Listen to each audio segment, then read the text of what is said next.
El tamaño de las personas está determinado básicamente por la carga genética que viene con ellos. Y el medio ambiente también juega a favor de que los niños crezcan y desarrollen todo el potencial de talla para el cual fueron concebidos, ¿no? Hablemos del tema de la hormona del crecimiento, ¿no? La hormona del crecimiento es una sustancia producida por una glándula que está en el cerebro que se llama hipófisis o pituitaria, que no tiene necesariamente que ver con el crecimiento. O sea, sí, principalmente en el niño la hormona del crecimiento es la que determina que vaya creciendo bien, pero tiene muchas otras funciones durante el resto de la vida, ¿no?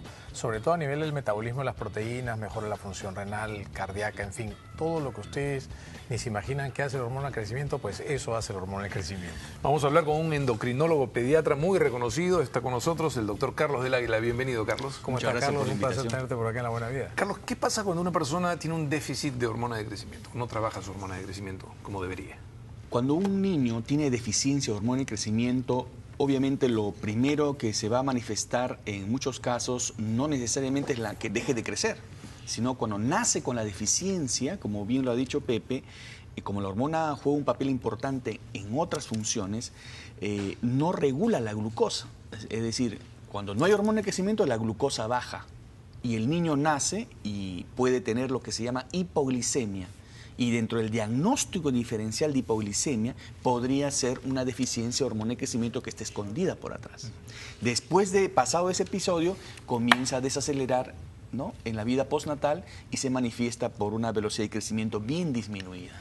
Entonces, la manifestación inicial no necesariamente es la detención. Usualmente, cuando el niño, en todo niño que desacelera en velocidad de crecimiento, uno piensa, ¿hay deficiencia o no hay deficiencia de hormona de crecimiento? Esa es la primera pregunta que uno tiene. ¿En qué niños sospechamos una deficiencia de hormona del crecimiento y en el adulto cómo se manifestaría la deficiencia, Carlos? Esa es una buena pregunta. En la deficiencia de hormona de crecimiento, la detección más temprana es siempre planteando ese diagnóstico cuando un niño desacelera en velocidad de crecimiento. Cuando sus percentiles caen. Sí, así es. Por eso es importante que el niño sea sometido siempre a un control de niño sano, porque el pediatra es el encargado de graficar la curva de crecimiento, de tal manera que ese es el primer signo de advertencia, una desaceleración de la velocidad de crecimiento.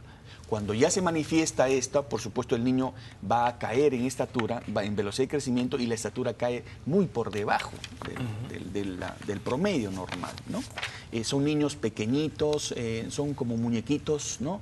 Son de voz aguda, ¿no? Son proporcionaditos. Puede haber problemas de la línea media, ¿no? Tanto que cuando tenemos niños con problemas de línea media, fisura labio-palatina, etcétera, siempre pensamos en descartar deficiencia de hormona de crecimiento. Más raros son antecedentes ya de irradiaciones o por tumores, ¿no? Que también puede comprometer la secreción de hormona de crecimiento. Entonces, acá lo vital es que el niño tenga un adecuado control de crecimiento y desarrollo para que uno tenga una gráfica que nos dice la película de su vida. Claro. Uno de los casos emblemáticos donde se trató la hormona del crecimiento fue del famoso futbolista Lionel Messi. ¿Cuál fue el proceso digamos, del tratamiento con Messi? Bueno, ¿y a quiénes se les da también tratamiento? Eso es importante. Claro, lo que pasa es que la hormona de crecimiento está indicada para varias condiciones. La principal condición es la condición donde hay deficiencia de hormona de crecimiento, donde es lógico suponer que el tratamiento es la hormona de crecimiento. Pero hay condiciones no deficientes de hormona de crecimiento que ha sido aprobada por la FDA de Estados Unidos. Es una de ellas el síndrome de Turner, que es un problema genético que aparece en niñas. Otra es en insuficiencia renal crónica. Otra es en el pequeño para edad gestacional con retardo de crecimiento intrauterino, ¿no? Y otras entidades genéticas como por ejemplo el síndrome de Prader-Willi, que es ya mucho más raro, ¿no? Y finalmente las tallas cortas idiopáticas, ¿no? Que era el caso probablemente de Messi. Claro. Que era probablemente... Volviendo a este caso, digamos, en su proceso de crecimiento, ¿cómo se le aplicó la hormona de crecimiento? ¿Es una sustancia externa, digamos? Sí, se aplica subcutáneamente de manera diaria, ¿no? Yo creo que lo más importante es ver... primero pensar si tiene o no tiene deficiencia de hormona de crecimiento. Si todo está normal y el niño efectivamente está bajo, eso hay que pensar muy bien e informar bien a los padres los pros y los contras, porque al fin y al cabo es una hormona que va a entrar en una persona que es normal.